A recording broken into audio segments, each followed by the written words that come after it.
Mobile जय हिंद सभा के माध्यम से हम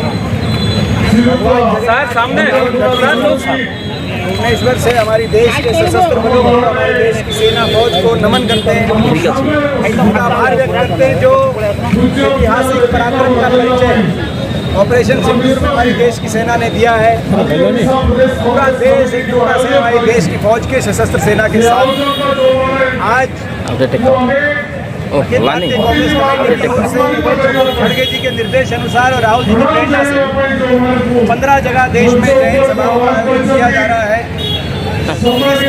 भुवनेश्वर में जय हिंद सभा का आयोजन किया गया है। मैं विशेष तौर से भुवनेश्वर सभा के लिए हमारे इंचार्ज अजय कुमार लल्लू जी का और हमारे प्रदेश अध्यक्ष भक्तचरण दास जी के नेतृत्व में पूरी कांग्रेस का बहुत बधाई देता हूँ जो यहाँ भुवनेश्वर में इतने बड़े जनसमूह में सेना का आभार हमने व्यक्त किया है। बहुत बड़ा संदेश पूरे देश में जाएगा। उड़ीसा प्रदेश कांग्रेस कमेटी के माध्यम से सबसे बड़ा आयोजन देश की फौज के लिए, देश की फौज के सम्मान के लिए खड़ा किया गया। उड़ीसा प्रदेश कांग्रेस कमेटी के माध्यम से भुवनेश्वर भगवान जगन्नाथ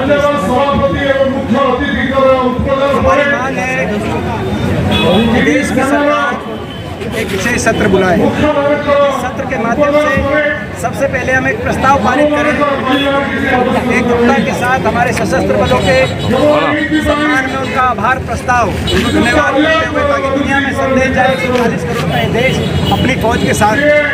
और उस विशेष सत्र में युद्ध विराम को लेकर, युद्ध विराम के बाद जब अमेरिका ने युद्ध विराम की घोषणा करी और बार बार अमेरिकी राष्ट्रपति के जो बयान आ रहे हैं, जिसमें 8 बार बयान आ गए व्यापार का ध्वस्त दिखा,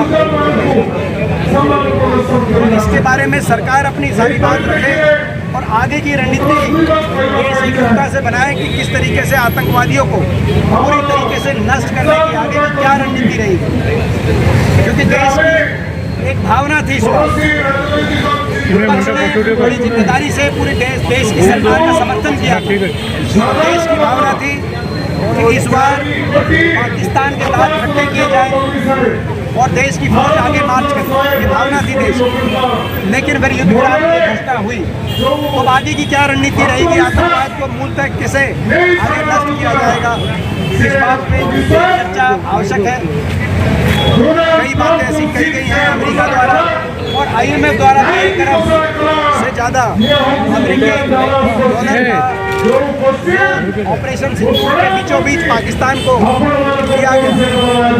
ऐसे में पाकिस्तान की हकीकत, पाकिस्तान की वीरता और उसके आतंकवादियों को समर्थन की हकीकत दुनिया के सामने संसदीय दल गए हैं और हमारी कांग्रेस पार्टी ने भी उसमें पूरा पार्टिसिपेट किया। संसदीय दल वापस आए, ये विशेष सत्र बुलाया जाए, ऐसी भी हमारी मांग है।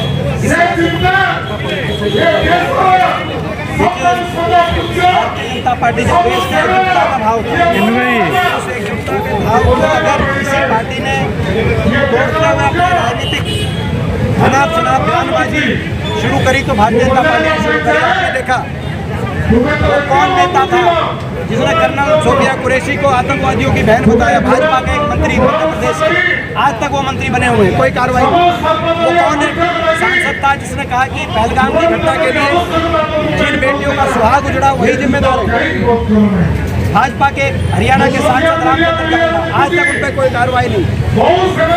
वो कौन नेता था जिसने कहा कि देश की फौज एक विशेष के आगे नतमस्तक भारत माता के नहीं। भाजपा के एक मंत्री मध्य प्रदेश में, आज तक कोई कार्रवाई नहीं। वो कौन लोग थे सोशल मीडिया पे उन्होंने हिमांशी नरवाल को, हमारी बेटी जिनका सुहाग उजड़ा, उनको पहले ट्रोल किया। उसके बाद विक्रम मिश्री हमारे विदेश सचिव जो देश के प्रति अपने कर्तव्य का निर्वहन कर रहे थे, उनको ट्रोल किया। सोफिया कुरैशी को ट्रोल किया। कौन लोग, इसका जवाब भारतीय जनता पार्टी को खोजना होगा और ऐसे लोगों के बयानों पर अंकुश लगाते हुए कार्रवाई करनी होगी। नहीं तो देश में जो संदेश जा रहा है वो संदेश वो अच्छा नहीं है। वो आप पूछो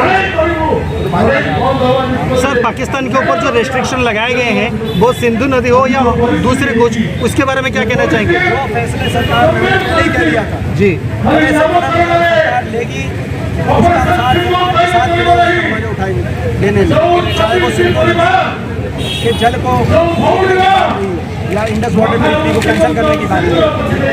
सरकार विशेष सत्र के माध्यम से सारे स्टेप्स उठाए गए हैं उनके बारे में चर्चा करें, उसमें कोई हमारा सुझाव होगा तो देखें, लेकिन हम सरकार के साथ हैं। पाकिस्तान ने जो भी कार्रवाई की जाएगी हम पूरे